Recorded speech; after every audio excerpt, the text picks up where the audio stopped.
할렐루야. 아멘. 감사합니다. 오늘은 히브리서 12장 11절 말씀으로 오늘 설교 제목은 평생 끊임없이 우리를 괴롭히는 문제를 완전히 해결하는 방법에 대해서 말씀드리겠습니다. 오늘은 문제가 자주 생겨요.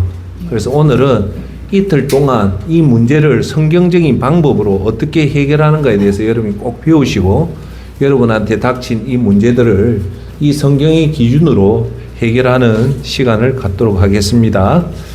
오늘 히브리서 12장 11절 말씀 읽을 때 살아계신 하나님 음성을 듣길 바라겠습니다. 모든 연단이 당시에는 즐거운 것이 아니라 괴로움으로 보이지만 나중에는 그것을 통해 연단된 사람들에게 의로운 평화의 열매를 맺게 합니다. 아멘. 오늘 본문은 요약하면 이렇게 나옵니다. 여러분들한테 힘든 연단이 생기고 시련이 생기고 문제가 생기면 여러분 즐겁습니까? 힘듭니까? 힘듭니다. 힘들죠. 그럴 때 그 당시 때는 이것이 괴로움으로 보이나 나중에 되면 이 힘든 문제가 의로운 평화의 열매를 맺게 한다. 결국은 여러분들이 오늘 지금 여러분한테 닥쳤던 이 문제들을 하나님 말씀대로만 잘 해결하면 결론이 어떻게 된다? 의로운 평화의 열매를 맺는다는 겁니다. 할렐루야. 아멘. 오늘 제가 여러분한테 오늘 이거 준비를 많이 해온 것은 뭐냐면, 자, 여러분 제 한번 보세요. 여러분 사는데 여기 오늘 걱정하고 근심하고 문제 없는 사람이 있으면 손 한번 들어보십시오. 다 있어요. 있는데 그것이 한 번으로 끝나는 것이 아니라 죽을 때까지는 계속 됩니다. 그 보통 한 3가지, 4가지를 항상 안고 가거든요. 그래서 이 문제를 어떤 때는 큰 문제가 생길 때도 있고 어떤 때는 도저히 내가 해결할 수도 없다는 그런 문제들이 인생에 한두 번은 생기죠. 그리고 어떤 때는 조그만 문제들은 끊임없이 생깁니다. 인정하십니까? 이럴 때 제가 이래 보면 이걸 잘 처리해서 나중에 축복으로 끝나는 사람이 있는 반면에 이걸 잘못 처리해 가지고 인생의 악순환에 걸려들어서 영원히 나락으로 빠지는 경우가 있더란 말입니다. 할렐루야. 아멘. 그래서 오늘 이런 여러분한테 오늘도 닥쳐 있는 이 작은 문제, 중간 문제, 이런 큰 문제들을 어떻게 처리해야 될 것인가에 대해서 오늘 목사가 성경적인 방법으로 여러분들한테 말씀을 드리겠습니다. 할렐루야. 이제 내한테 지금 와 있는 이런 건강의 문제, 물질의 문제, 믿음의 문제, 관계의 문제를 내 마음대로 푸는 것이 아니라 오늘 목사가 말한 그 방법대로 풀기를 바라겠습니다. 할렐루야. 아멘. 자, 그러면 오늘 제가 한번 물어봅시다. 여러분한테 이런 문제, 시련, 역경이 왜 생길까요? 그 원인이 뭘까요? 그냥 우연하게 생겼을까요? 아니면 내가 잘못해서 생길까? 여러분, 어떤 문제든 우연하게 생기는 문제가 있습니까? 없습니까? 없죠. 반드시 원인이 있기 때문에 그게 있는 거예요. 여러분한테 닥쳤던 그 문제의 원인이 무엇인가를 보면 성경에서는 저와 여러분한테 끊임없이 생기는 이 문제의 발생의 원인은 뭐냐면 3가지예요. 첫 번째가 뭐냐면 여러분 말했던 아주 중요한 부분입니다. 창세기 3장에 나오는 이 저주의 원인이에요. 창세기 3장의 저주가 뭐냐? 아담이 에덴 동산에서 선악과를 따먹음으로 해서 하나님이 축복을 합니까? 저주를 합니까? 저주를 하죠. 그게 창세기 3장에 나와요. 어떤 저주가 나왔냐면 이거는 꼭 기억해야 됩니다. 하나님이 아담이 선악과를 따면서 하나님이 저주를 내는데 2가지 저주를 내려요. 그게 뭐냐? 땅을 저주를 하면서 뭘 만들어내냐 하면 가시덤불과 엉겅퀴를 만들어내요. 이게 잡초예요.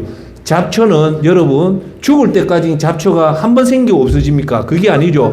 죽을 때까지 생기는 이 잡초가 바로 우리 인생에 가시덤불과 엉겅퀴가 있기 때문에 뭐가 생긴다? 우리한테 문제가 생긴다는 거예요.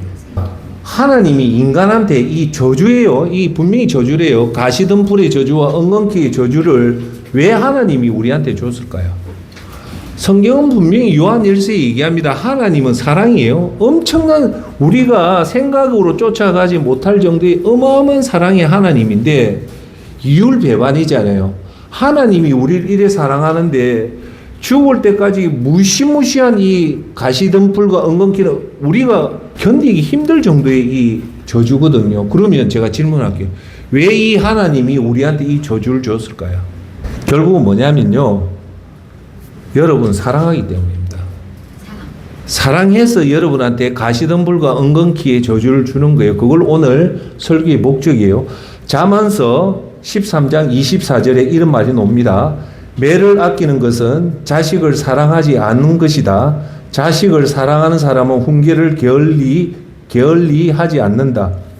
이 말입니다. 하나님은 사랑하는 자한테 뭘 준다고요? 매를 아끼지 않는다는 거예요. 네. 그러니까 여러분도 부모가 돼봤지만 자식들 사랑하는 부모는 자식들한테 매를 아낍니까? 안 아낍니까? 안 아끼죠. 왜 안 아낍니까? 잘 되기 위해서 그런 거예요. 두 번째는 우리가 여러분한테 이래 저주의 문제가 일어나는 것. 두 번째는 뭐냐? 여러분 믿음이 벗어날 때 문제가 생겨요. 그게 뭐냐? 여러분들이 살아오면서 예배를 소홀히 하고 기도를 소홀히 하고 말씀이 소홀히 할 때 뭐가 생겨요? 죄가 발생할 때 하나님이 여러분한테 문제를 주는 거예요. 여러분 문제가 생겼을 때 두 번째는 뭐냐? 여러분 믿음을 점검해봐라는 거예요. 세 번째는 뭐냐? 그러면 두 번째 이 믿음에 내가 예배를 등한시하고 말씀을 등한시하고 기도를 등한시해서 내가 죄를 지었다면 이걸 해결책이 뭘까요? 믿음으로 빨리 돌아와야 돼요. 믿음으로 돌아온다는 말이 뭘까요? 다시 예배를 회복하고 다시 말씀을 회복하고 다시 기도를 회복해서 믿음을 다시 살리라는 메시지예요. 할렐루야. 자, 세 번째는 뭐냐면 왜 여러분한테 이런 시련이 오냐면 여러분 인생의 기본을 벗어날 때 문제가 생기는 거예요. 즉 무슨 말이냐면 여러분 인생은 세 가지 문제거든요. 크게 첫 번째가 뭐냐? 건강의 문제, 두 번째 관계의 문제, 세 번째 물질의 문제예요. 요 세 가지예요. 여러분 문제가 생기면 요 세 가지밖에 없거든요. 건강의 문제라든지 아니면 사랑과의 문제라든지 아니면 경제적인 문제예요. 자, 요 세 가지인데 여러분 건강의 문제는 사실 무슨 기본을 놓쳤을까요? 술을 더 많이 드셨다니 담배를 너무 피웠다든지 몸을 학대하니까 건강의 문제가 발생한 거예요. 두 번째 관계 문제 뭡니까? 남편한테 정성을 안 들이고 아내한테 정성을 안 들이고 자식한테 정성을 안 들이니까 관계 문제가 생기는 거예요. 세 번째가 뭡니까? 경제의 문제. 왜 나는 이렇게 돈이 없냐? 사실은 따지고 보면요. 그분이 평소에 전략 안 하고 저축을 안 하고 아주 성실하게 안 사니까 이 경제의 문제가 발생하는 겁니다. 결론은 뭐냐? 세 번째, 우리 문제가 발생하는 원인은 기본을 안 지킬 때, 기본을 벗어날 때부터 문제는 발생하는 겁니다. 여러분, 사람한테 위기가 오고 문제가 오는 거는요, 이거 나 재수 없어서 생겼다지만은 그건 절대 아닙니다. 우연이 아니고 벌써 일어날 일이 이제 일어난 것 뿐이에요. 왜? 기본을 안 지키고 인생의 위기는 당연히 오는 겁니다. 할렐루야. 아멘. 자, 이럴 때는 어떻게 해야 됩니까? 이런 기본을 안 지켰을 때 제일 좋은 방법은 뭐냐? 세계 초인류 기업 삼성이나 이런 기업에서 문제가 생기면 제일 먼저 점검하는 게 있어요. 그게 뭐냐? 백투더 베이직이래요. 그 문제를 해결하는 데는 뭐 화려한 컨설팅이 아니에요. 결국은 기본에서 다시 시작하라는 거예요. 창세기 3장의 가시덤불과 엉겅퀴의 저주를 여러분 반드시 이해를 해야 됩니다. 여러분 믿음 생활할 때 이 부분을 이해 못하면 절대 여러분 믿음 성장을 못해요. 자, 제가 한번 예를 들게요. 나는 믿음 생활 잘해요. 정말 예배도 열심히 다니고 전도도 열심히 하고 헌금도 열심히 하는데 애가 아파요. 뭐 들어보면 다른 사람은 물질의 축복이 오는데 물질의 축복은 고사하고 계속 경제적으로 어려워요. 그래서 여러분 믿음이 좋은 사람도 항상 가시덤불의 저주, 엉겅퀴의 저주가 있어요. 선교사가요. 네팔에 갔던 선교사 제가 한번 얘기했잖아요. 네팔에 선교사 가기 쉽습니까? 못 갑니다. 제가 아프가니스탄 2005년도 갈 때 돈 주래도 안 가요. 어려워요. 그러면 어려운 그곳에 네팔에 가서 하나님 축복 줘야 되죠. 하나님 위해서 갔으니까 하나님 복을 줘야 되잖아요. 그런데 하나님 복을 안 줘요. 이 선교사 부부한테 가시덤불과 엉겅퀴의 저주가 어떻게 왔냐면 사역을 하고 집에 돌아왔는데 이 딸이 2명이 있는데 집에 불이 난 거예요. 불이 나가 이 딸 2명이 다 죽었겠어요. 진짜로. 자, 그러면 여러분이 그 선교사 입장이 돼 보세요. 하나님, 저는 세상에서 우리나라에서 어사하면서 그 좋은 다 버리고 이 네팔에 와서 이 사람도 모르는 곳에 와서 하나님 선교하면 너 참 잘했다 박수 치주고 크게 칭찬을 했는데 칭찬은 고사하고 그 자식이 죽었다면 여러분 견디겠습니까? 이걸 해석할 수 있는 방법은 단 하나밖에 없어요. 창세기 3장이 이걸 설명해요. 가시덤불의 저주와 엉겅퀴의 저주는 여러분 생각보다 엄청나게 무서운 겁니다. 여러분 감당하기 힘든 저주예요. 그런 저주를 왜 주냐면 결국은 여기서 이 부분을 정확하게 이해를 해야 됩니다. 다시 한 번 더 얘기해 중요해서 그래요. 내가 믿음 생활을 그래 잘했는데 왜 내한테 복은 안 주고 이런 가시덤불과 엉겅퀴를 주는 이유를 정확하게 아셔야 돼요. 왜 그렇게 할까요? 하나님이 인간한테 아담에게 자유의지를 줬을까요? 로봇으로 줬을까요? 자유의지 줬죠. 그러니까 하나님이 우리 인간을 로봇으로 만들었다면 그 우리가 인간이 아니에요. 하나님이 우리를 가장 큰 모험을 한 게 뭐냐? 자유의지를 준 거예요. 자유의지가 뭐냐? 내 마음대로 할 수 있다는 거 인정하세요? 하죠. 그래서 하나님이 창세기 3장에 하와가 아담이 선악과를 딱 따먹는 순간 하나님 뭘 느끼냐면 인간의 자유의지가 위험하다는 걸 이때 깨닫습니다. 아, 인간한테 이 자유의지를 주니까 순기능보다 역기능이 있다고 판단이 된 거예요. 그래서 하나님이 이대로 그대로 두면 안 되겠다고 판단한 거예요. 그리고 나서 3장에 하나님 제일 먼저 나타낸 게 땅을 저주하면서 가시덤불과 엉겅퀴를 줍니다. 왜요? 너한테 자유의지를 주면 큰일 나겠다 싶어서 이제 그 자유의지를 마음대로 쓰지 못하게끔, 그게 말은 뭐냐? 자유의지가 순기능보다 역기능이 많기 때문에 이걸 제재하기 위해서 하나님이 가시덤불과 엉겅퀴를 주셨다는 겁니다. 할렐루야. 아멘. 그러면 이렇게 가시덤불과 엉겅퀴를 준 이유가 뭘까요? 이게 중요한 얘기가 나와요. 그게 뭐냐면 이제부터는 너가 마음대로 살지 말고 하나님을 의지하라는 그 뜻에서 가시덤불과 엉겅퀴를 준 거예요. 자, 그 말은 저와 여러분한테 오늘 핵심적인 주제가 이거예요. 감당치 못할 시험 당해봤잖아요. 여러분 말은 안 해지만 여러분 속에 사람들 앞에 말씀 못 드리는 가슴 아픈 창피한 그런 게 있잖아요. 그걸 왜 줬을까요? 그건 뭐냐? 그걸 통해서 하나님 손을 잡으라는 겁니다. 할렐루야. 아멘. 오늘 이것만 이해하면 여러분 됩니다. 하나님은 이 어마어마한 여러분들이 감당치 못할 이 가시덤불과 엉겅퀴의 저주는 그 누구도 감당하기 힘든 겁니다. 예수님이 그 가시관을 쓸 정도면 엄청나게 무서운 거예요. 무서운 게 왜 좋냐면 그게 비스텔인데 그게 놀라운 사실이 있어요.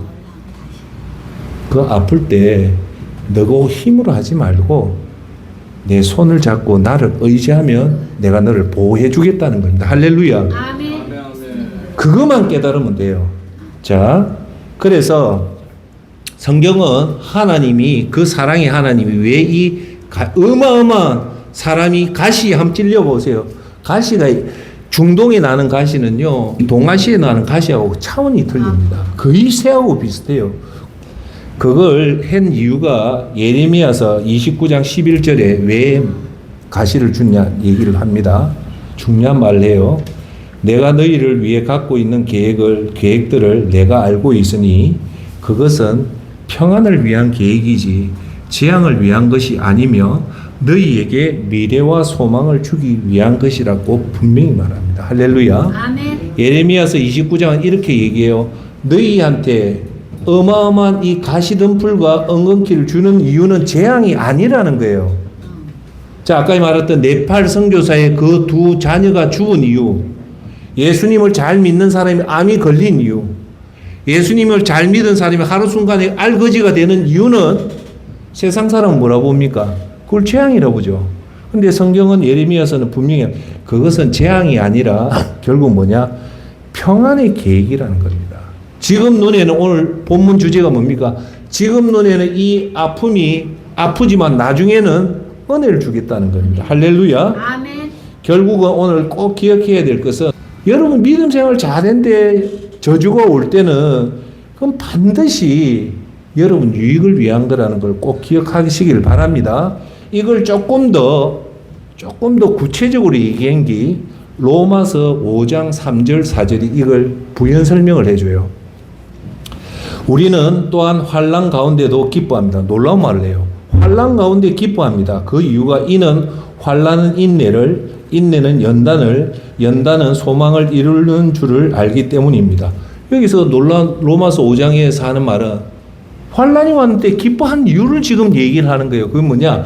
지금 당장이 아니고 멀리를 보는 얘기인데 이런 말입니다. 여러분한테 삶에 힘든 문제가 생깁니다. 환난이 생기고 고난이 생겼다는 말은 쉽게 말해서 대학 수능에 떨어졌다든지 암이 생겼다든지 억울한 옥살이를 했다든지 나는 잘했는데 엄청난 손해가 생기는 이런 문제가 생기면 어떻게 되냐? 그 다음 말이 인내를 만든다는 거예요.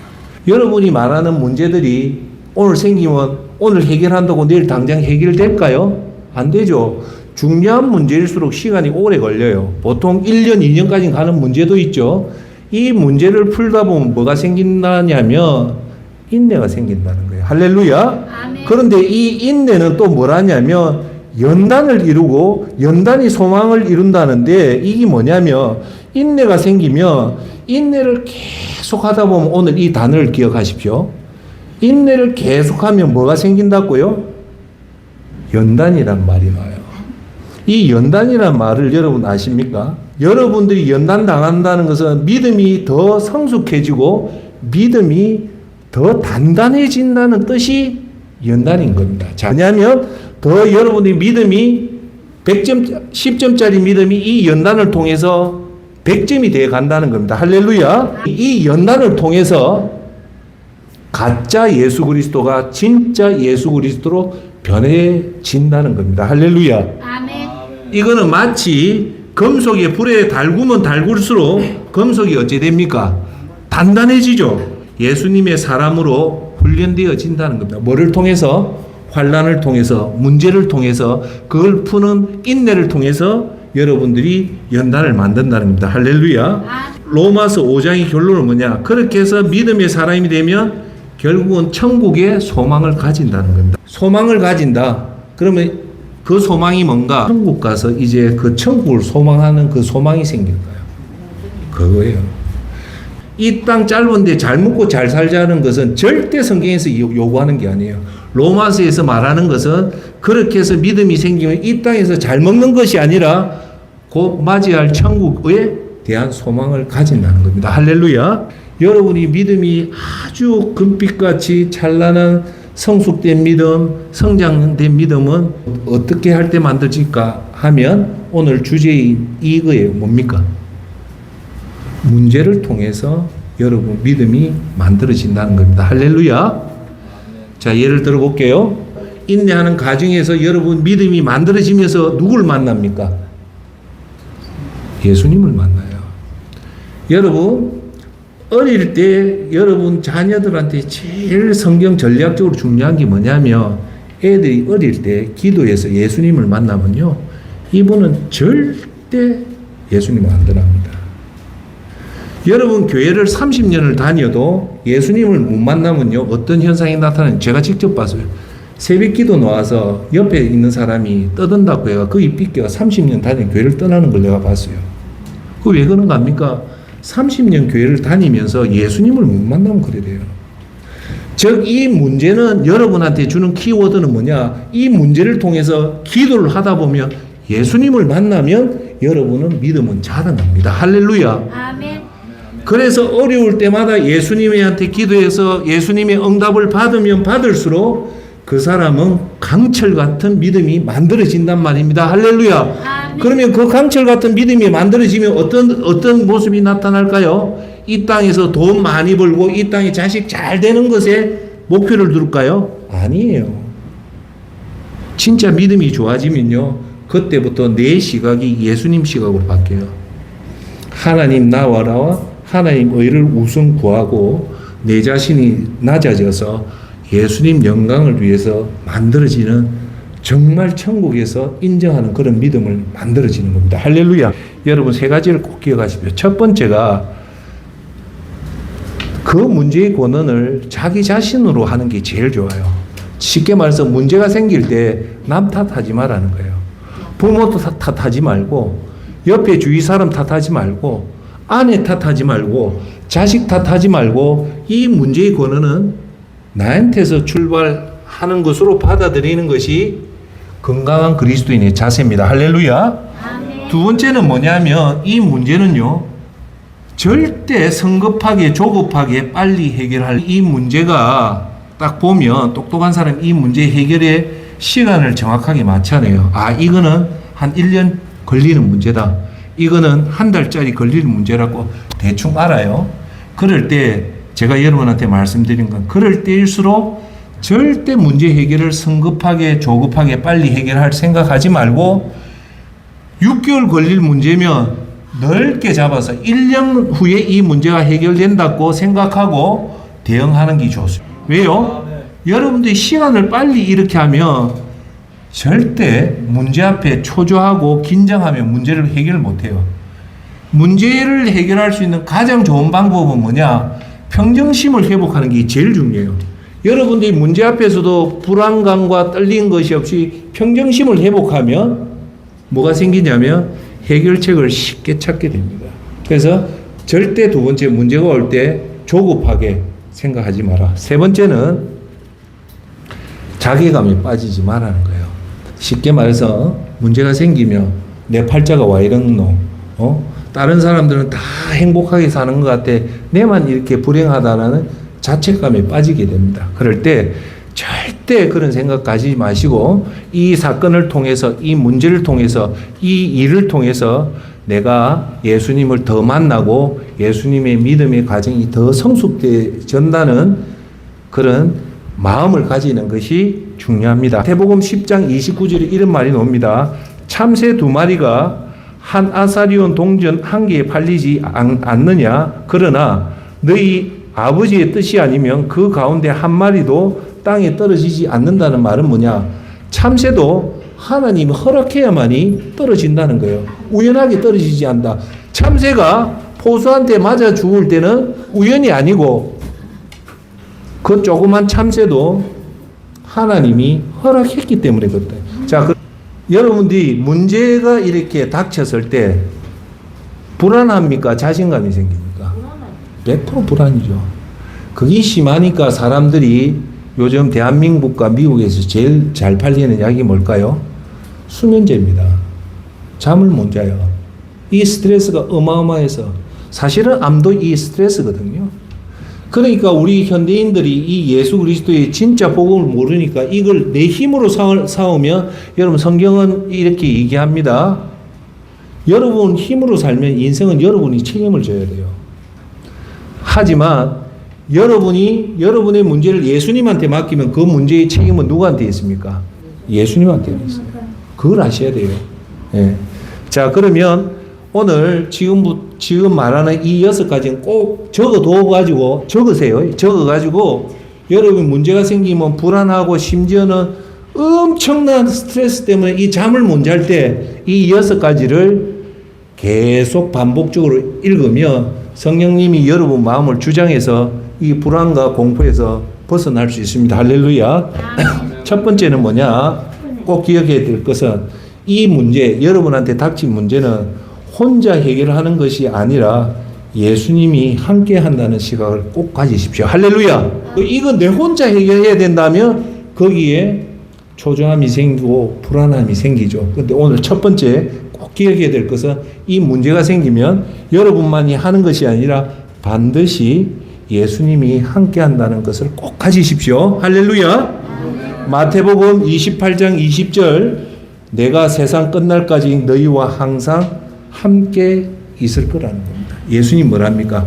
세상이 끝나는 날까지 항상 24시간 365일 동안 항상 너희와 함께 하겠다는 거예요. 여러분 문제가 아무리 크더라도 예수님이 여러분과 함께 한다면 두려움이 생깁니까? 안 생깁니까? 안 생깁니다. 안 생겨요. 자, 두 번째 히브리서 13장 5절입니다. 내가 결코 너를 떠나지 않겠고 또 결코 버리지 않을 것이다라고 얘기합니다. 신명기 31장 6절에 나오는데 그분께서는 너희와 함께 하실 하나님 여호와이시니 그분이 너희를 떠나지도 버리시지도 않으실 것이다. 떠나지도 않고 여러분을 버리지 않는다는 겁니다. 할렐루야. 아멘. 그럼 든든합니까? 안 든든합니까? 든든하죠. 시편 48편 14절 하나님은 영원토록 우리 하나님이시니 그분은 우리가 죽을 때까지 우리를 인도하실 것이라고 얘기해요. 그러면 여기 말하는 죽을 때까지가 히브리서 말은 뭐냐? 하나님이 우리를 도와주는 그 끝이 어디냐면 죽을 때까지가 아니고 이 히브리 말은 죽음 이후도 하나님이 우리와 함께 해준다는 겁니다. 할렐루야. 그러면 하나님은 예수님은 우리 마지막 순간뿐만 아니라 그 이후에도 함께 해준다는 겁니다. 할렐루야. 그래서 여러분 첫 번째 시험이 오면 제일 먼저 생각해야 될 것은 이 시험은 내가 푸는 것이 아니라 예수님이 나와 함께 한다는 그 마음을 꼭 가지시길 바랍니다. 자, 두 번째 여러분 자신감 가져야 될 것은 고린도전서 10장 13절 꼭 기억하십시오. 그게 뭐냐? 여러분한테 준 시험은 감당할 수 있기 때문에 주는 시험이라는 겁니다. 할렐루야. 만약에 하나님 봐서 여러분이 감당치 못할 시험이면 하나님은 아예 그 시험을 안 준다는 것을 꼭 기억하세요. 그래서 오늘 저한테 건강의 문제, 암의 문제가 생기고 자식의 문제가 생기면 내 생각과 내 판단으로 이거 도저히 해결할 수 없을 것 같지만 오늘 성경 고린도전서 13장이 뭐라? 내가 해결할 수 있기 때문에 주신다는 겁니다. 용기를 가지십시오. 할렐루야. 하나님은 신실하셔서 여러분이 감당치 못할 시험은 허락지 않으시며 시험 당할 때도 피할 길을 마련해 주셔서 여러분이 능히 감당할 수 있게 하십니다라는 겁니다. 할렐루야. 여기서 분명히 기억해야 될 거는 여러분이 문제를 당할 때는 반드시 뭐냐? 피할 길을 준다는 것은 해결책도 준다는 겁니다. 할렐루야. 아멘. 그래서 헬렌 켈러 아시죠? 그분이 뭐랬냐? 하나님은 문을 닫으면 반드시 또 다른 문을 연다는 겁니다. 할렐루야. 하나님은 신실하다는 이 말이 나오거든요. 하나님의 이 신실은요, 헬라어로 말하면 피스토스라는 뜻이에요. 피스토스가 뭐냐면 이거는 하나님은 언제나 믿을 수 있고 하나님 말씀한 바는 반드시 이룬다는 뜻이에요.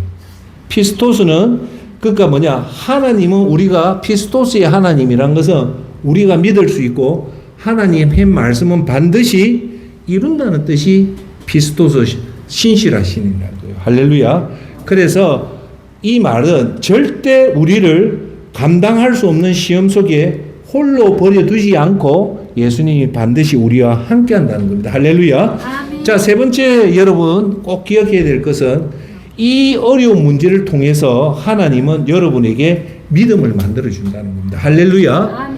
예수님의 궁극적인 목적은 여러분한테 이 목적을 준 것은 뭐냐? 이 시련을 통해서 여러분 믿음을 점차 성장시키기 위해서 이 시련을 준 겁니다. 할렐루야. 아멘. 그러니까 오늘 이 문제가 올 때 이렇게 받아들이십시오.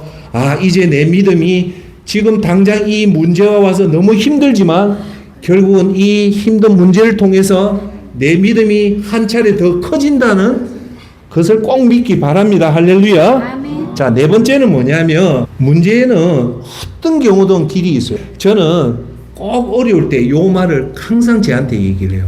뭐냐? 어려우면 반드시 길이 있다. 해결책이 있다. 두 번째 하는 말이 뭐냐? 호랑이한테 물려가도 정신만 차리면 산다. 평정심만 차리면 산다. 세 번째 제가 꼭 하는 말이 뭐냐? 하늘은 무너져도 솟아날 구멍이 있다. 그다음 갑자기요? 어둡던 마음이 확 밝아져요. 우리가 문제가 되는 게 뭘까요? 문제를 닥쳤는데 해결책을 못 찾으면 이게 큰 문제잖아요. 여러분 아무리 태산 같은 무기에 문제가 와도요, 이걸 해결할 수 있는 해결 방법을 알면 이게 무거울까요? 안 무거울까요? 안 무겁습니다. 이제 네 번째 얘기할게요. 요거 하고 결론 맺을게요. 뭐냐? 하나님을 모르고 이 문제를 여러분 방법으로 쓴다면 제가 이걸 표현을 사탄의 방법으로 쓰면 어떻게 되냐 그 결과를 얘기할게요. 예수님은요 우리가 왜 예수님을 존경하냐면 이게 중요해요. 예수님은요 끝까지 우리를 책임을 져줍니다. 누가요? 예수님. 여러분 그걸 꼭 믿으십시오. 예수님을 섬긴 자는요 반드시 예수님이 그 사람 끝까지 지켜줘요. 그게 든든한 거예요. 예수님을 믿은 사람은 죽을 것 같고 못 살 것 같고 형편없이 살 것 같지만요 마지막 끝에 가면 예수님은 그 사람을 높여줍니다.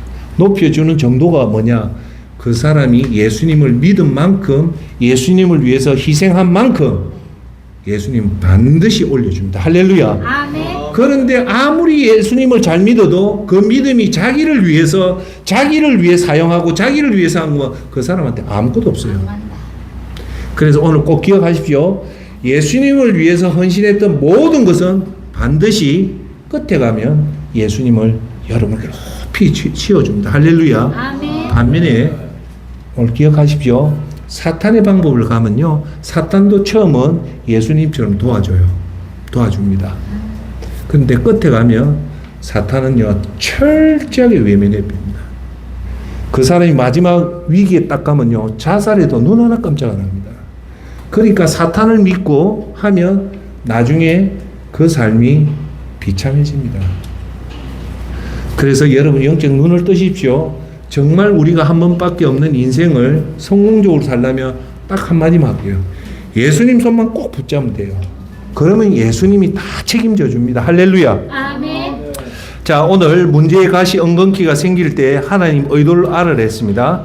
그 말은 하나님 분명한 여러분의 징계의 목적은 뭐냐? 이걸 통해서 여러분 스스로 하지 말고 하나님을 의지하고 그래서 다시금 예수님을 만나서 예수님 방법대로 하면 반드시 해결됨으로 해서 한결 성장된 그 믿음을 보는 거예요. 그러면 그 믿음이 뭘 하냐? 옛날에는 하나님 우선을 하나님 나라와 하나님 의를 안 하다가 이 믿음이 점점 자라나면 어떻게 될까요? 먼저 하나님 나라와 하나님 의를 구하는 예수 그리스도의 사람으로 바뀝니다. 할렐루야. 아멘. 그걸 위해서 우리한테 가시덤불과 엉겅퀴를 줘서 하나님 손을 잡고 하나님 의지하는 그 가운데 우리는 믿음이 점점 자라나는 겁니다. 할렐루야. 아멘. 그래서 오늘 본문 주제 히브리서 12장 11절 모든 연단이 당시에는 즐거움이 아니라 괴로움으로 보이지만 나중에는 그것을 통해 연단된 사람에게 의로운 평화의 열매를 맺게 한다는 겁니다. 할렐루야. 아멘. 결국 우리의 인생의 끝이 행복하게 가장 멋지게 끝난다는 겁니다. 이제 마지막 얘기 하나만 하고 마칠게요. 여러분 구약의 사무엘상 7장 12절에 어떤 말 4마디의 말이 등장합니다. 그 말이 뭐냐? 에베네셀이란 말이 등장해요. 이 에베네셀은 에벤이란 말은 도움이란 말이고 에셀은 돌이란 말이에요. 그 말은 그대로 의역을 하면 도움이 돌입니다. 도움의 기념비를 의미하는 거죠. 이 말이 사무엘상 17장 12절에 나오는데 성경의 명장면 중에 명장면에 꼽히는 장면이 바로 사무엘상 7장 12절입니다. 사무엘은 돌 하나를 가져다가 미스바와 센 사이에 세우고 그 이름을 에베네셀이라고 말하였다. 지금까지 주님께서 우리를 도와주셨다는 말이 이 말이에요. 자, 이 말씀의 배경은 이렇습니다. 이스라엘 백성이요 블레셋과 전투를 합니다. 전투를 하는데 계속적으로 져요. 계속적으로 져면서 엄청난 고통을 당해요. 이때 사무엘 7장에 사무엘 선지자가 나타나요. 나타나서 사무엘 선지자 이 고통받는 이스라엘 백성에게 한마디 얘기를 합니다. 무슨 얘기를 하냐? 너희들 미스바에 모여라. 어디요? 미스바에 모여서 회개하고 금식하며 회개를 해서 하나님 앞에 나아가라는 제시책을 줘요. 왜? 우리가 북한하고 싸운 데마다 저는 게 문제라 계속 우리가 고통을 당하니까 사무엘 선지자가 이기는 전략을 가르쳐 준 게 아니라 어느 장소에 모여라. 거기서 금식하면서 해결을 하라는 전혀 엉뚱한 해결책을 제시를 하는 거예요. 그리고 나서 이 이후에 하나님이 이제 이스라엘 백성이 싸우는 게 아니고 블레셋을 하나님이 직접 싸워서 대승을 하게 됩니다. 처음으로 대승을 하게 됩니다. 이때 사무엘이 이 말을 하는 거예요. 하나님 도우심을 기억하고 이 하나님 이 전쟁에서 대승한 것 잊지 않기 위해서 이스라엘 백성한테 한 가지를 요구를 합니다. 그게 뭐냐? 돌을 세워서 그 돌을 기념하라는 거예요. 그 이름이 에베네셀입니다. 도움의 돌입니다. 이 말은 즉 여기까지 오게 하신 분은 오직 하나님이란 이 고백을 잊지 말라는 거예요. 사무엘은 오늘 현재 우리에게도 말합니다. 지금까지 도우신 하나님은, 그런 하나님은, 지금까지 여기까지 도우신 하나님은 앞으로도 여러분을 돕고 여러분과 함께 한다는 그 메시지가 에베네셀입니다. 모든 승리는 우리의 노력과 우리의 지략과 우리의 능력이 아니라 하나님께 속하였고 하나님이 우리를 도와주셨다는 그 말입니다. 오늘 우리가 에베네셀 하나님을 고백할 수 있다는 것은 지금까지 저와 여러분의 인생은 도우신 분은 여러분이 아니고 여러분의 부모가 아니고 바로 예수님이라는 겁니다. 할렐루야. 아멘. 앞으로도 동일하게 도우실 분은 예수님이라는 이 믿음의 선언이 에베네셀입니다. 과거의 인도하심을 기억하고 오늘 현재의 감사함을 알고 그러므로 해서 우리가 미래를 예수님을 신뢰한다는 그 말을 가지고 에베네셀, 과거에 도우신 하나님, 지금까지 인도하신 하나님, 그러므로 앞으로도 반드시 도우신다는 것을 꼭 기억하고, 그러니 오늘 문제, 시련, 불가능한 문제가 여러분 앞에 있더라도 걱정하지 마십시오. 왜냐? 오늘 사무엘 선지자가 마지막으로 얘기했던 에베네셀의 하나님이 우리와 함께하기 때문입니다. 할렐루야. 기도하겠습니다. 사랑의 아버지 하나님, 우리가 살아오면서 100년 동안 살다 어느 한 날 마음 편하고 다리 뻗고 자는 날이 없습니다. 자식의 문제를 넘어서면 건강의 문제가 생기고, 건강의 문제를 넘어서면 돈의 문제가 생기고, 이 고해의 바다 속에서 살아가지만 예수님은 우리 이 가시덤불과 엉겅퀴가 종국에는 재앙이 아니라 너희에게 선을 준다는 그 말씀은 이것을 통해서 예수님을 만나고 그 만난 예수님을 통해서 우리 믿음이 점점 자라나서 이 세상에 우리 자신을 위해 사는 것이 아니라 먼저 그의 나라와 그의 의를 구하고 구원받은 자답게 사는 그 모습으로 살다가 그 어렵고 어렵다는 천국의 입성에 성공하여 예수님이 주시는 그 의의 면류관을 받는 저희들이 되게 예수님 도와주시옵소서. 그러므로 우리 앞에 놓인 이 문제를 어려움으로 보지 않고 에베네셀의 하나님이 지금까지 도왔기 때문에 앞으로도 돕는다는 그 믿음의 마음으로 가지고 이 문제를 접근하고 이 문제를 예수님 손에 맡길 때 예수님이 우리와 함께 도움을 허락하여 주시옵소서. 감사하며 예수님의 이름으로 기도합니다.